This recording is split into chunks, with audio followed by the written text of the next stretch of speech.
high school, I really wanted to play basketball bad, and I didn't really get a scholarship offer anywhere. I was just a big, uncoordinated, goofy kid. I loved working out hard. I loved training for things, but I didn't have the skill set. And so what I ended up doing was deciding to come to Georgia Tech.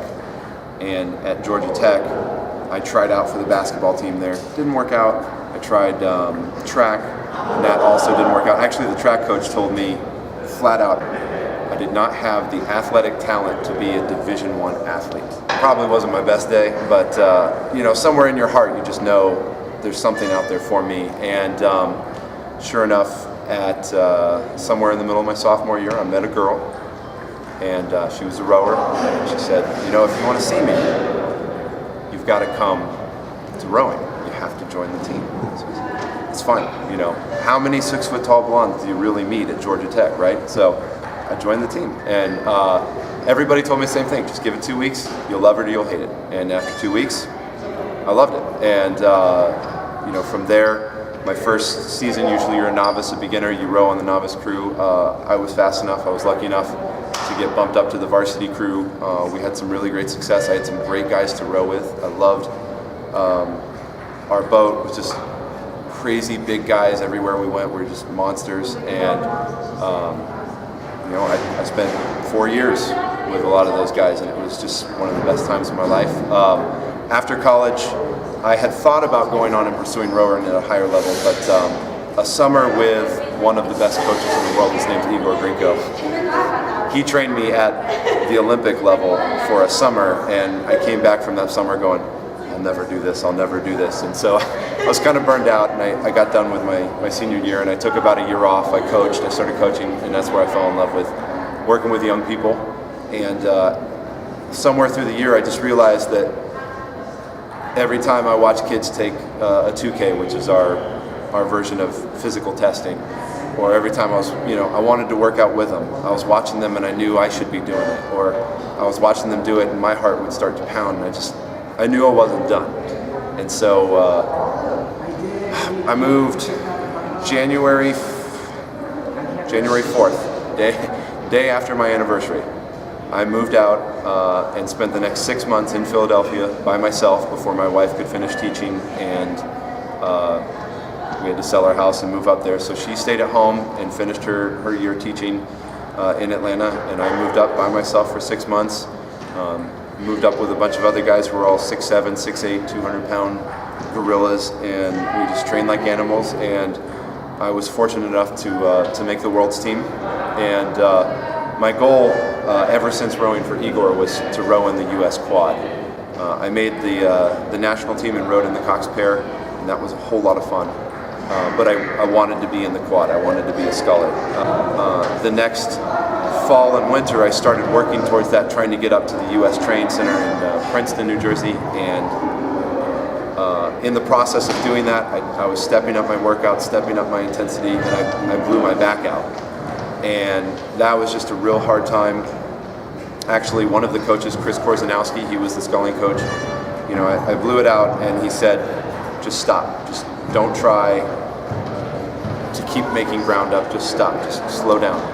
And it was probably one of the best things ever. And I actually spent 18 months out of action. Just no rowing, just nothing real super workout. You go from being sort of at the top of your game to just shutting down and walking for exercise. Oh, it just eats at your core. And then in the process, I decided that I hated my job. I was an engineer, and I was sitting in the cubicle all day. And then when something takes the thing that you really love in your life away, all you're left with is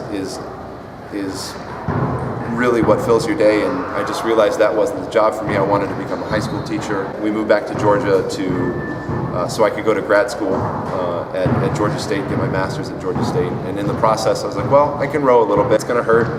That's fine. And I'll row through it. It's not a big deal. So I started training a little bit. I can do this a little more.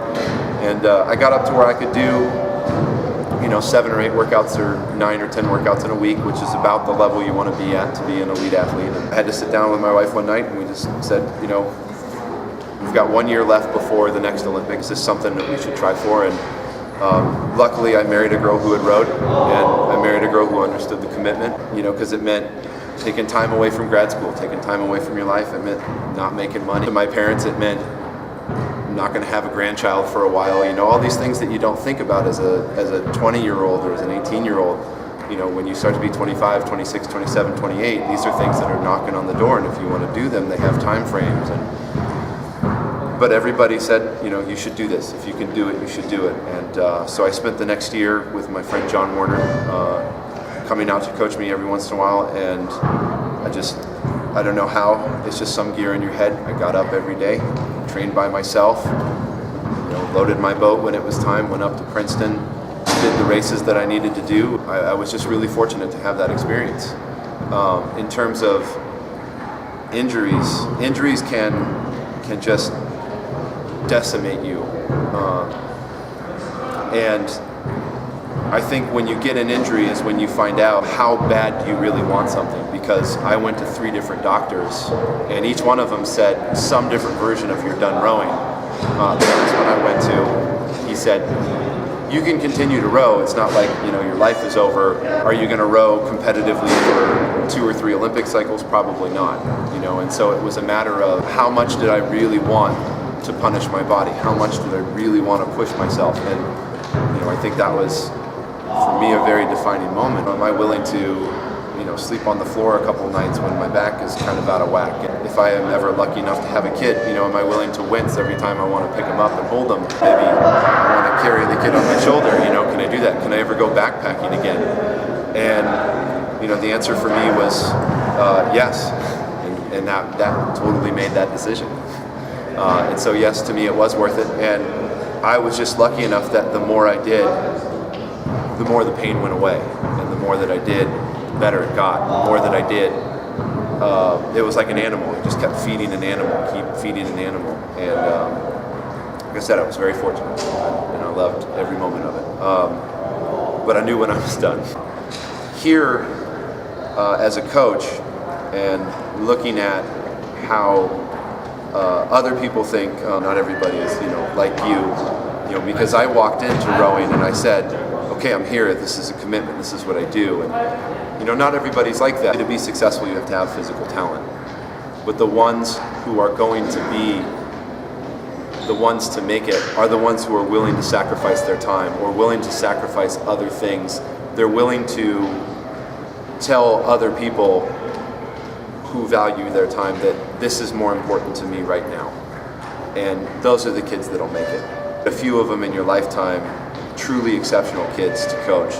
And you can tell the ones when they walk in the door, like these are, and I've been fortunate here to have some really great kids that I've coached who really are willing to do whatever it takes. Even the small funny things like go to class still sweaty from walking out of the weight room, or they're willing to wake up in the morning. Those are the little things too. As you get up into the higher levels, you're willing to spend holidays away from your family, or you're willing to move and delay your future, as people sort of become seniors and they graduate and they're getting job offers and things. Those are the people who have the tenacity and they have the guts to say, no, this is what's important to me, and I would like those things, but not right now. Right now, this is what I need, and right now, this is what I want. To me, is what makes the most successful athletes. I think you can look across all sports, and you can see people who are very physically talented, and maybe they just never make it to that next level. And I think that's because you have to have the heart of an athlete. You also have to have the mind of an athlete. And the mind of an athlete is, I'm going to do whatever it takes to get better at this sport. If that takes 15 hours of watching YouTube, then so be it. I'm going to do, all these extra workouts. I'm going to go lift weights. I'm going to go do, whatever. I'm going to, listen to my music and get myself into the zone, and all these little things that you see people that are successful do. They're willing to do that. They're willing to do whatever it takes to be successful. And to me, that's, if you wanted to call it an it factor or an X factor. That's it. That's what makes a difference. Is, people who just love it so much, they'll do it. Just, you have to want it. You have to want it bad, and I guess, little tests that you can give yourself is, what if this happened? What if somebody offered me this? Would I still turn it down and go take this?